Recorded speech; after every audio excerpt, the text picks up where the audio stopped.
John Arrillaga's contribution to Stanford's athletic culture is immeasurable.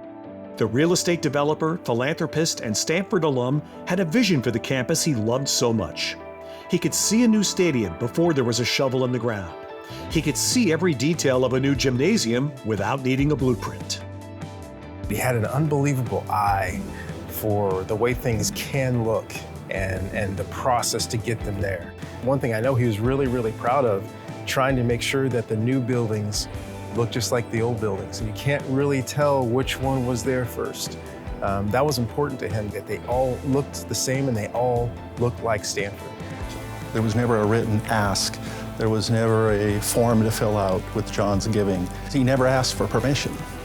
I think that if he wanted something done, he would just go do it. We met in high school, actually. He lived in Southern California as I did, but our high schools were about an hour and a half apart. And then we came to Stanford together. John was a really good basketball player. Arrillaga was a first-team all-conference selection and named the Northern California Player of the Year in 1960. By the end of his Stanford playing career, he ranked 9th on Stanford's all-time scoring list. His athletic scholarship helped John earn a degree from Stanford. That assistance forever shaped his generous approach to giving. Arrillaga went on to sponsor more than 300 scholarships for Stanford students. Recipients included Tiger Woods, Katie Ledecky, and Christian McCaffrey. All he wanted to do is provide that opportunity for these people to come here, study, play a sport, do your best, and then leave here and go do something special. Soon after graduation, Arrillaga made a name for himself as a real estate developer and became one of the biggest landowners in Silicon Valley. With his expertise and generosity, John was instrumental in creating both playing arenas and training facilities on the Stanford campus. He's rebuilt almost the entire athletic department. The athletic department itself is very fragmented, but through the fencing and all the sidewalks he put in, it all tied our athletic department together into one unit. It was an amazing undertaking over the years. He was very proud of the buildings that he was working on. And I think I made the mistake of saying something like, well, maybe John, you've worked on 100 buildings on Stanford, and it's like, no, Tar, it's over 200. He took such pride in things being done right and looking right that, like, I do that now. If there's any paper, I pick it up. Well, I learned that from John. There's so many buildings that have been named after John, and kind of the running tale around campuses, which Arrillaga Center are we going to meet at? He was very proud of each and every one of them for different reasons. Stanford Stadium, the state-of-the-art home of Cardinal football, stands as a testament to Arrillaga's can-do spirit and eye for detail. In 2005, he led an audacious effort to get a new stadium built in just 9 months. The process of building it started immediately after the Notre Dame game, where the bulldozers literally came out onto the field and started scooping the field out. No better example of his determination, of his fortitude, of his vision was to build this stadium in one offseason.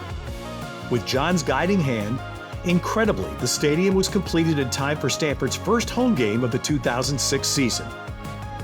All along, Arrillaga made sure his values and priorities were structurally sound as well. You hear stories from other places about how big donors are pushing for coaches to get fired because they're not winning enough. And Mr. A was very consistent. Make sure these student athletes enjoy their time here and appreciate how wonderful Stanford is. John Arrillaga died in 2022 at age 84, but his presence remains inescapable on the Stanford campus. He said, Tara, I heard you're retiring, and this was about 10 years ago. And I said, yeah, I'm thinking about it. He goes, don't do it. And I said, John, I'm exhausted. He goes, take the summer off. And I'm like, John, coaches can't take the summer off.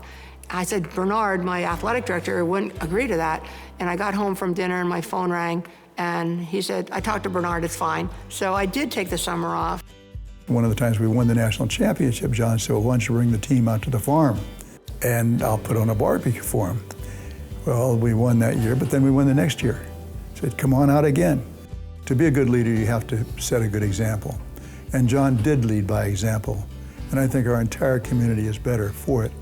After my freshman year, I got a job working at his estate.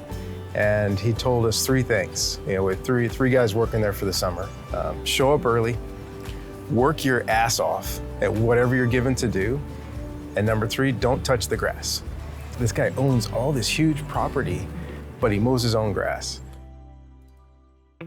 John Arrillaga arrived at Stanford a basketball star. The 6'3" sharpshooter was a top scorer in the league every season he played. Later in life, John would become better known for his assists, through his generosity and clear-eyed vision for his beloved alma mater. Want proof? Simply walk across the campus and take in the splendor. Please welcome Stanford's visionary benefactor, John Arrillaga, to the San Jose Sports Hall of Fame.